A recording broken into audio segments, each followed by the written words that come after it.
about unknown Scop, which Scop was a storyteller, a musician back in that day.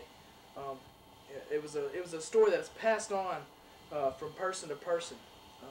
One of the more beautiful lines of this long epic poem being "One in April, the sure sorte, the drute of Marche hath pierced to the route." And my bad, that was Canterbury Tales. This story, like I said, was written anonymously. It was copied by a monk back from these days, and added many Christian references where many pagan references once were.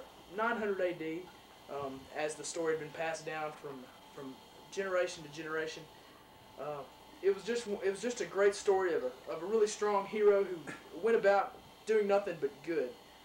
Set out destroying monsters, ripping Grendel's arm off, you know. He was strong, respectable, honorable. A little over-glorified, though, I think. But it was just a great story. The anonymity just added to the wonder, the sheer mystificationism of it. I thought everything he did was just for his own empowerment, for everyone to like him. Beowulf, although he was full of strength, I feel he could have done a little bit more. Maybe some volunteer work. And although Beowulf was highly respected, I don't feel he looked out for others in the community. It was all about him. It was all about his desires and what he wanted. He could have helped out with little volunteer work down at the plant, down at the recreation center. Welcome to biography. We're really just doing a Beowulf video. Okay. What I'm going to discuss is the world events at the time of Beowulf, which is 900 AD. We all know that. That's a part of history. King Arthur dies in 537. Now, this is the same actor as the one in the Monty Python movie. Him in 656 AD. We all know about him, her, the him. As I said, Beowulf was taking place, or was written in 700 by an anonymous author. It's the oldest epic poem composed in English. And by the way, yes, I did develop the sheet myself. 892, Anglo think that the Anglo-Saxons developed the saxophone. No, they didn't. No, they didn't. They did not. That was developed by someone else. But the Anglo-Saxons are actually a part of English literature history. In 1040, the real Macbeth kills King Duncan. As we all know, Macbeth was written by Stephen King. The Norman conquest of England took place, developing into the Middle Ages. Norman the Cow from City Slickers, that's 1042. Edward the Confessor begins rule. He descended from Alfred the Great. Alfred the Great really didn't do anything in history.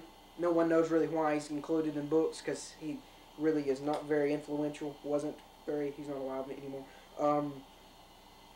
So that's really all the world events that took place when Beowulf was written and when it occurred. Now, Herit was King Hrothgar's mead hall, and mead was their version of beer. It's what they got their kick out of. The water was really unsafe to drink back then, so they drank mead, and this is where they went to drink mead. Incidentally, it's where Beowulf and all his men went to play Xbox. This is true. They actually rigged their Xboxes up. Him and his 15 men all played Halo. But aside from that, by the way, Beowulf did prefer the Xbox to the PlayStation 2. But anyway, Beowulf came across the sea because he heard that King Hrothgar had a terrible monster plaguing his mead hall. This place was terrorized by this evil big green boogery thing. Beowulf came to save the day. He was the strong Anglo-Saxon Superman. For their own pleasures, they came because they wanted to do good. And Herit, as an ideal, was the place that they all looked to for guidance because it was the place of their king. They were very loyal to their king. The Anglo-Saxons highly valued life after death. This was their saving grace. They felt everything was predestined. I remember back in my high school days with my brilliant English professor, and we reviewed countless times about Beowulf, his bravery, his so-called bravery, but it really wasn't bravery, because he felt that his life was already decided, that he had no say in what was going to happen to him. This is why he could go into battle outnumbered severely and have no fear, really. This is true for all the warriors of this time period. They all believed in fate. They all believed that everything was predestined, and this is why they're so fearless. How you doing there? How you doing? My name's Billy Boy.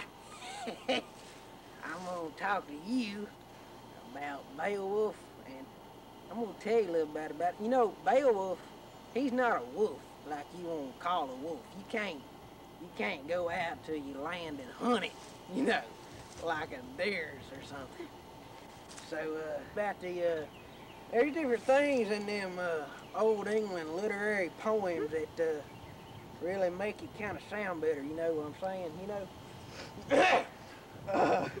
That's right. Yeah. One of them things is called alliteration. Now that's the when you say like the beginning of a word over and over. I mean, you don't say the word over and over. You say like this is a leaf. Well, it starts with a L. You say L over and over and over. I'll give you an example. Like B is Brother Bubba baked biscuits, but he burned them. That's an example of alliteration. And them you learn it in your English classes and all that stuff. You go to that college thing, you probably learn all about it there. But what else? I studied poems and paintings during my graduation class in 6th grade. I learned, I consider myself a scholar in the study of poems and the study of paintings, you know, poetry and artery.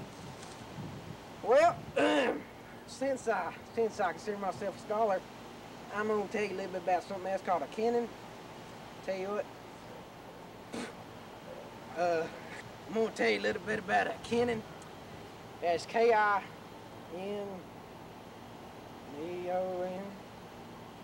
It's when it's like you, replace a word with something else. Like it's thorn bush. That could be replaced with stem that hurts. There's all kinds of stuff in them poems and literary stuff.